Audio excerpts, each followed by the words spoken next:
오늘은 여러분들에게 그리스도의 부활과 참된 연합이라는 주제로 세 가지 주제를 나누기를 원합니다. 인생의 덧없음과 그리스도 함께 죽음, 그리스도와 부활과 연합이라는 그 주제로 짧게 증거를 하기를 원합니다. 우선 이 말씀을 증거하기 위해서 어떤 어리석은 부자의 인생관을 보면서 우리가 이 부활절이라는 것, 오늘만 부활하신 예수님이 아니죠. 사람들은 오늘 부활했거나 또는 잘못해서 오늘 이스터 에그, 계란과 토끼, 버니가 왜 나오는지는 모르겠어요. 그런 것들, 눈에 보이는 것들을 따지는데 정말 부활절의 의미가 뭔지, 부활의 축복이 우리에게 어떻게 된지를 알기 원합니다. 누가복음 12장에 보면 어떤 부자 얘기가 나옵니다. 그가 소득을 많이 얻었습니다. 그래서 그가 이렇게 얘기합니다. 내가 이렇게 하리라. 내 곳간을 헐고 더 크게 짓고 내 모든 곡식과 물건을 거기 쌓아두리라. 또 내가 내 영혼에게 이르되 영혼아 여러 해 쓸 물건을 많이 쌓아두었으니 평안히 쉬고 먹고 마시고 즐거워하자 하리라 하되 하나님은 이르시되 어리석은 자여 오늘 밤에 내 영혼을 도로 찾으리니 그러면 내 준비한 것이 누구의 것이 되겠느냐 하셨으니 자기를 위하여 재물을 쌓아두고 하나님께 대하여 부여하지 못한 자가 이와 같으리라. 아멘. 오늘 이 말씀을 통해서 인생의 덧없음, 그리고 특별히 여러분 한번 생각해 보십시오. 이 부자가 한 말을 통해서 네 가지 아주 안타까운 실수와 인생을 덧없게 살은 것이 있습니다. 네 가지가 무엇일까를 여러분 한번 생각해 보시면서 말씀을 좁혀오시면 더욱더 감사하겠습니다. 첫째로 안타까운 것은 이 어리석은 부자의 생각에는 일단 곳간을 크게 지어놓고 그 안에 가득 채우면 행복해질 것이다. 즉 곳간을 먼저 세우자. 곳간을 세우겠다는 것은 이 사람의 인생의 목표가 되었습니다. 그래서 인생의 목표가 뚜렷하니까 참 열심히 노력했을 것입니다. 채워가는 과정에 다른 사람들보다 더 많은 기쁨이 있을 겁니다. 목표를 향했기 때문에 다른 것은 생각하지 않고 열심히 일해서 다른 사람들이 워커홀릭이라고 이렇게 때로는 조롱하고 때로는 부러워해도 그 모든 사람들에겐 그 조롱이 아니고 경계가 아닌 오직 칭찬처럼 느껴졌을 겁니다. 목표가 분명하니까요. 그리고 큰 곳간을 짓겠다는 생각을 가지기 때문에 작은 곳간이나 곳간을 짓지도 못하겠다는 그런 생각을 가진 사람들은 소심하거나 세상에서 낙오된 사람이라고 그는 생각했을 것입니다. 곳간을 크게 지으면 한때 유행했던 곳간을 크게 지으면 무조건 채울 것이다. 강한 긍정, 파지티브 싱킹이면 무조건 이루어질 거란 생각이 그의 삶을 주장했습니다. 그래서 그는 성취욕구가 그 어떤 사람보다 강한 사람인 것입니다. 그런데 이 부자의 실수가 뭘까요? 무엇을 채울 것인지, 어떻게 채울 것인지, 누구와 채울 것인지, 언제 채울 것인지 우리는 살면서 중요한 질문들이 굉장히 관심이 많았지만 오직 이 부자에게는 한 가지 관심이 있습니다. 내 것. 내 것이라는 자기 욕구가 강하게 반영됐고 또 하나 내 필요. 뭐라 씁니까? 내 곳간을 헐고 내가 거기 쌓아두리라. 내 필요를 위해서 곡식과 물건을 가득 채우면 된다는 생각이 가득했던 겁니다. 더불어 산다는 삶의 여유는 없었을 겁니다. 그리고 인생의 참된 목적과 기쁨이 무엇인지 생각하기에는 이 부자는 너무나 바빴고 또한 너무 바빠서 그럴 마음의 여유까지도 없었던 것입니다. 이것이 첫 번째 그의 삶의 안타까운 것입니다. 두 번째는 뭐냐면 또 내가 내 영혼에게 이르되 영혼아 여러 해 쓸 물건을 많이 쌓아두었으니 평안히 쉬고 먹고 마시고 즐거워하자. 무엇이 안타까운 것일까요? 이 사람에게는 좋은 친구나 영적인 스승이 없었다는 것입니다.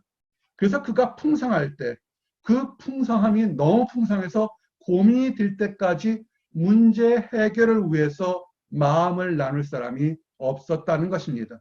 그래서 말씀을 보면 그가 스스로 내게 질문하고 자기 마음을 기쁘게 할 답을 찾는 것입니다. 크고 작은 문제가 있을 때 상담을 나눈 친구나 스승이 없는 것은 안타까운 일인 것입니다.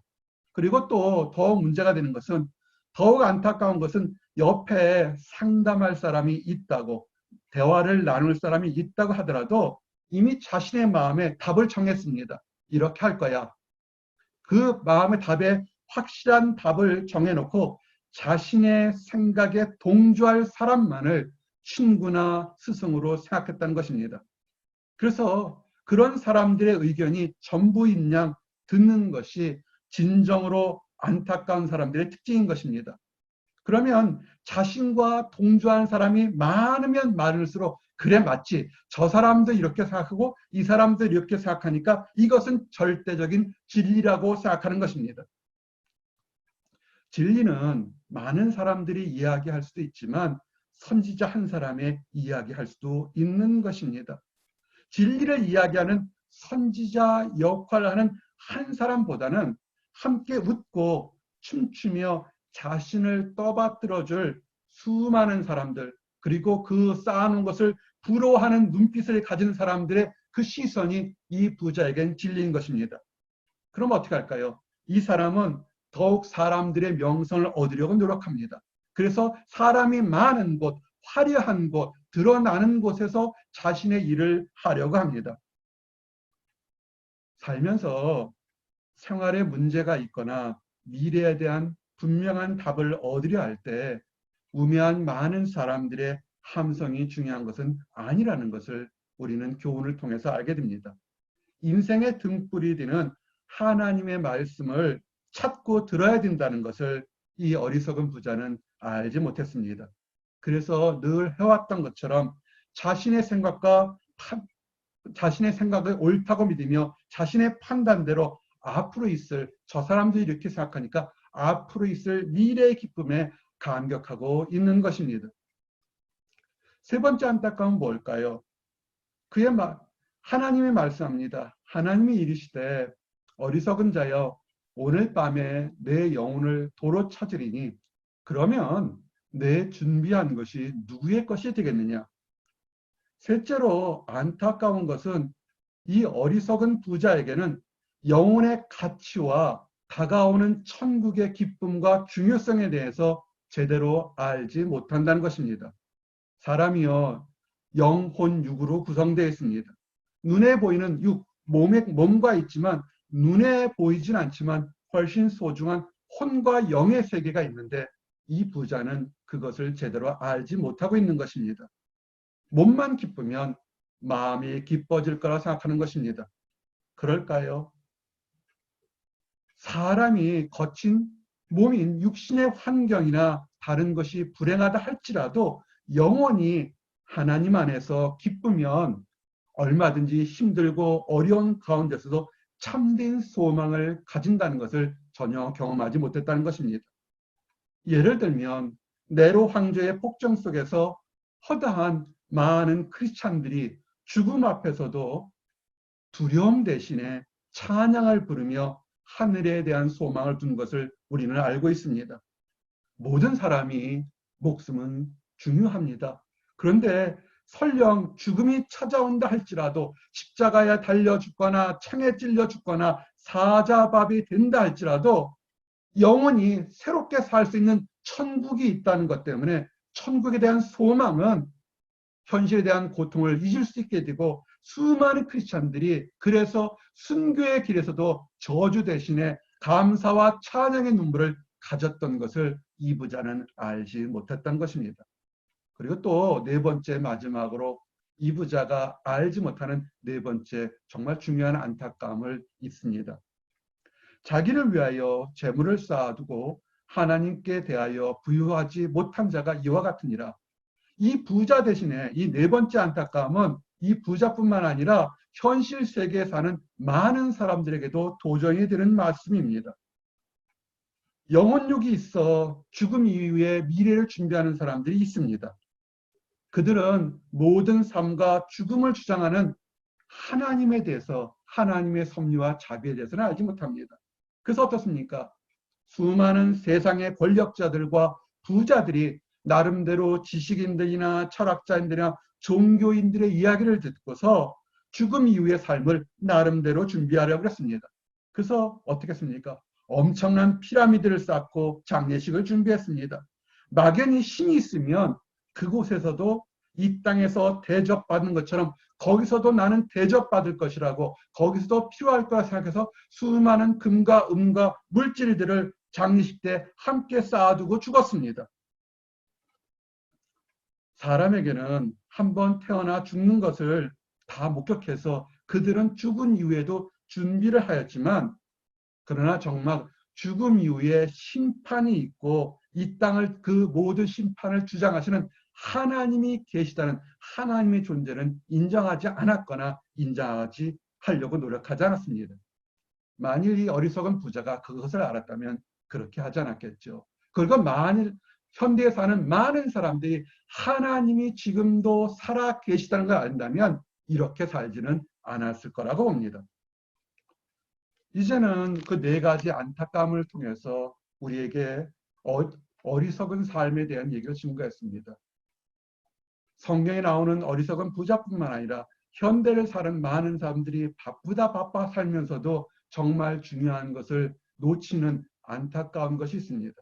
이제는 그 안타까움 속에서 어떻게 하면 우리에게 이 문제가 해결될까를 좀 증거하기를 원합니다. 세상에서 가장 뛰어나다고 했던 솔로몬이 인생을 다 돌아보고서 그가 한 얘기가 있습니다. 헛디고 헛디며 헛디고 헛디니 모든 것이 헛디다. 해 아래서 수고하는 모든 수고가 사람에게 무엇이 유익한가? 아멘.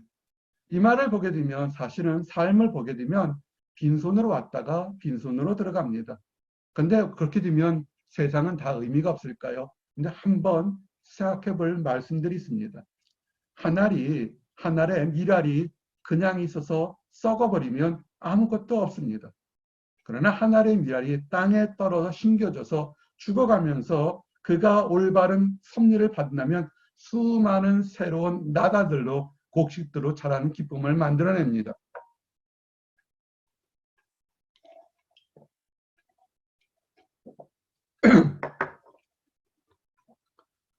자신의 판단으로 이 땅에 많이 모을 것을 짓고 그 안에 가득 채우고 후에 기쁨을 누릴 거란 생각은 그냥 곡식을 쌓아 놓아서 다 썩혀버리는 것 같습니다. 활용을 했어야죠. 나름대로 지혜롭다고 하는 사람들이 이 땅의 삶에서부터 죽음 이후의 삶에서도 기쁨을 누리기 위해서 많은 수행과 노력과 율법을 지키려 하였습니다. 근데 그 모든 것들이 지키기에는 너무나 어려운 것을 우리는 발견하게 됩니다. 그렇지만 아주 극소수의 사람들이 정말 힘들고 어려운 연단의 과정을 거쳐서 그 경지에 이르는다 할지라도 과연 그곳에 그렇게 어려움을 겪고 수많은 사람들은 도달하지 못하고 극소수의 사람들과 연단과 노력과 인내로 얻는 것에 과연 진정한 기쁨이 있는지, 그리고 그것이 천국인지에 대해서는 여전히 의문을 가지게 되는 것입니다. 그래서 사람들은 이러지도 못하고 저러지도 못하니까 인생은 아무런 가치가 없다, 사람은 그냥 유기적인 존재다는 유물론적인 생각이 팽배한 사람들도 있습니다. 또는 한 번 왔다가 그냥 죽으니까 이 땅에 있을 때 해볼 수 있는 건 다 해보자, 먹고 마시고 즐기자는 쾌락을 죽이는 현세적인 사람들이 있습니다. 현대의 모습이죠. 또한 어떤 사람들은 하나님의 마음을 이상하게 다른 거는 다 인정하고 싶은데 하나님을 마음에 두기 싫으니까 수억 광년 떨어진 우주에는 분명히 다른 문명의 세계가 있을 거다. 좀 더 첨단 우주인들이 있어서 그곳에 가면 행복할 거다. 그곳에 가면 죽지 않을 거라는 불분명한 전제, 수억 광년에 있을지 없을지도 모르는 불분명한 전제에 불확실한 미래를 맡기는 것입니다. 그러면 어떻게 할까요? 불확실한 전제 속에서 시작하니까 불확실한 미래 속에서 불확실한 기쁨으로 그의 인생을 마치는 것입니다. 그래서 솔로몬은 이런 모든 생각이 헛디고 헛디다 한 것입니다. 수많은 권력과 명예와 쾌락과 지혜를 다 누려봤지만 솔로몬의 고백은 딱 하나인 것입니다. 너는 청년의 때 너희 창조주를 기억하라. 곧 곤고한 날이 이르기 전에 나는 아무 낙이 없다고 할 해들이 가깝기 전에 지금 청년의 때, 지금 장성했지만 마음의 청년의 때 하나님의 창조주를 기억하는 여러분들은 축복된 사람인 것입니다. 우리가 그리스도를 기억한다는 것은 그리스도와 함께 죽는다는 것을 기억하셔야 됩니다. 무릇 그리스도 예수 합하여 세례를 받은 우리는 그의 죽으심과 합하여 세례를 받은 줄을 알지 못하느냐. 사람들의 헛됨과 유한함을 아십니다. 하나님이 사람이 정말 부족한 것, 돌아만 쓰면 다시 일어나는 죄상을 알기 때문에 하나님은 특별한 사랑을 베풀어 주셨습니다. 그것은 독생자 예수 그리스도를 이 땅에 보내주신 것입니다. 모든 사람들의 허물이나 미움이나 죄악이나 범죄함이나 반복되는 그 못된 것들에 대한 해결책을 주시기 위해서 독생자 예수 그리스도를 이 땅에 주신 것입니다. 그런 죄들은 다 어떨까요? 그런 죄들은 다 사형의 형벌에 처하는 사망의 심판에 이르는 죄입니다. 그러면 모든 사람들은 죽을 수밖에 없는 것입니다. 그런데 예수 그리스도를 그를 모든 사람들의 죄를 대신 짊어지시고 대신 죄의 형벌을 담당하시고 십자가에 죽게 하신 것입니다. 타인을 위해서 죽는다는 것은 쉽지 않습니다.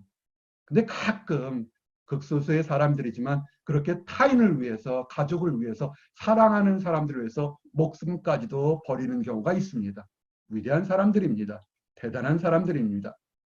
근데 한번 생각해 볼 것은 그 위대한 사람들의 희생이나 타인을 위해서 죽을 수도 있지만 그런 사람들의 희생이 얼마나 다른 사람들에게 선한 영향을 미치는지, 그리고 정말 마음속에 있는 죄의 문제까지도 해결해 주는지는 우리는 알 수가 없습니다. 의인들은 있지만 그들의 고귀한 희생은 우리는 존경하지만 우리들의 죄 문제까지 해결해 줄 만큼 그의 죽음이 큰 것인지 영향력이 있는지는 늘 궁금하게 됩니다.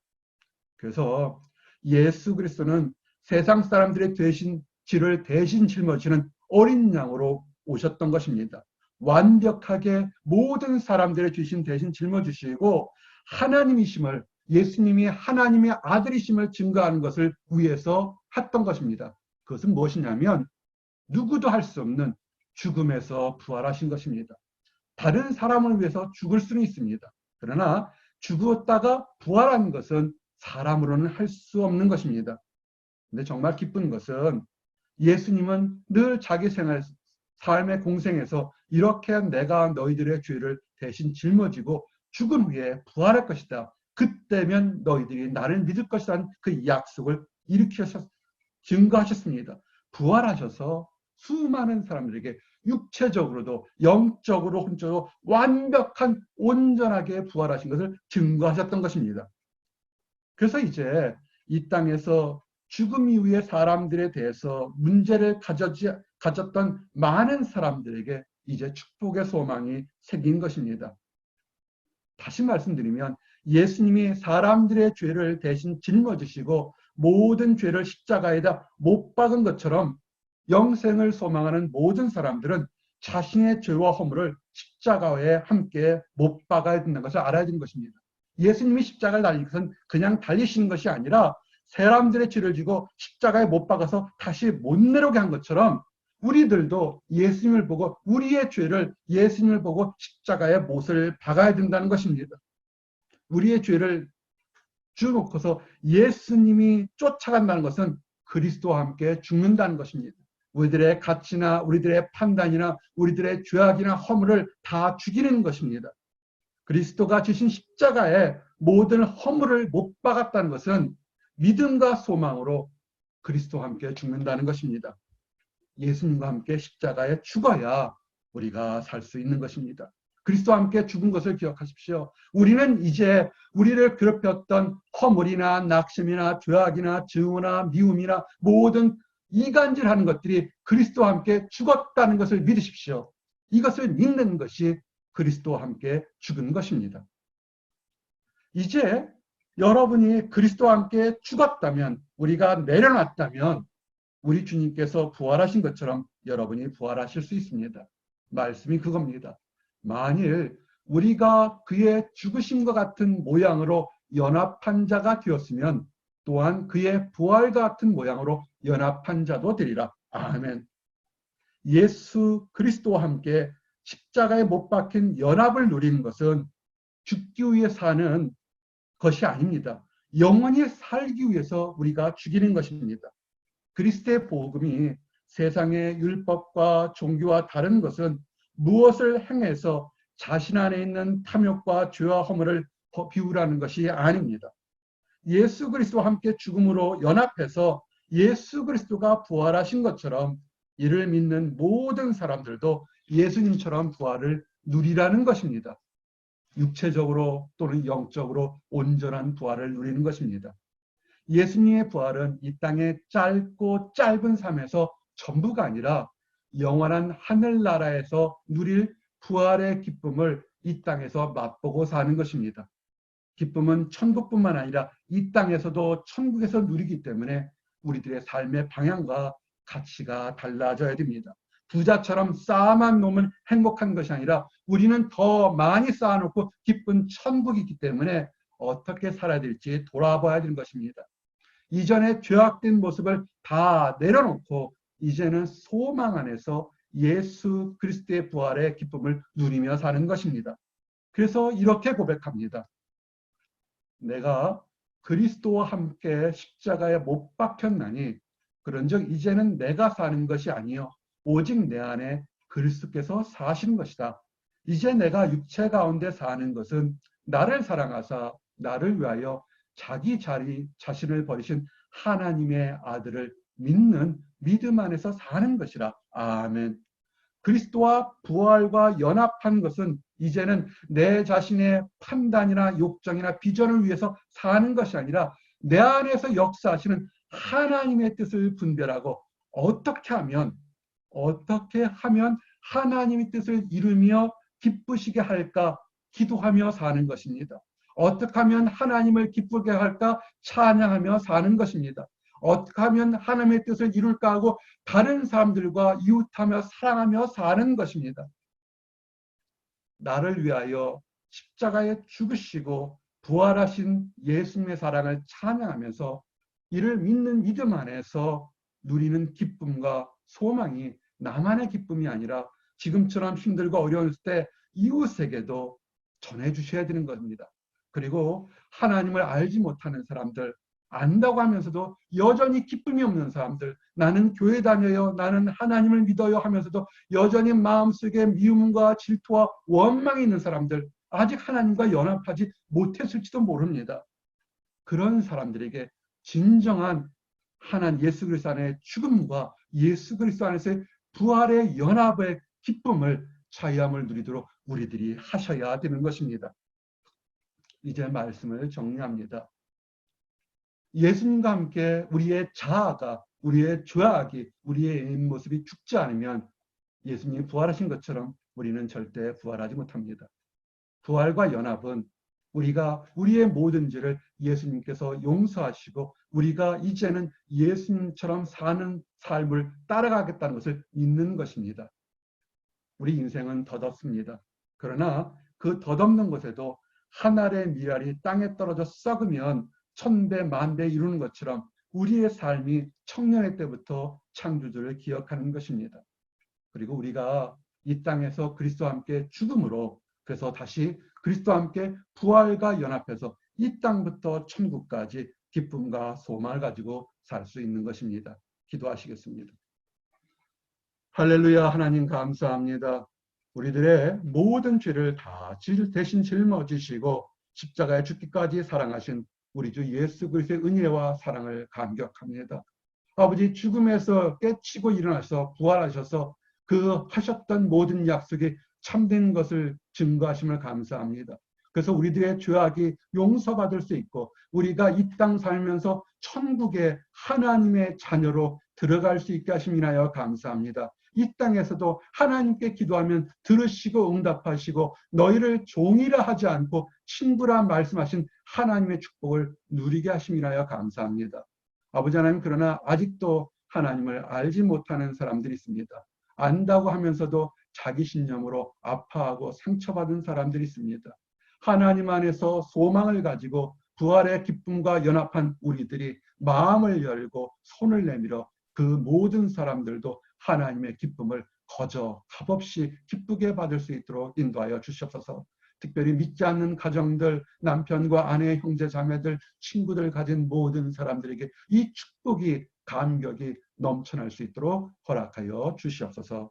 늘 감사드립니다. 예수 그리스도는 받들어 기도드렸습니다. 아멘.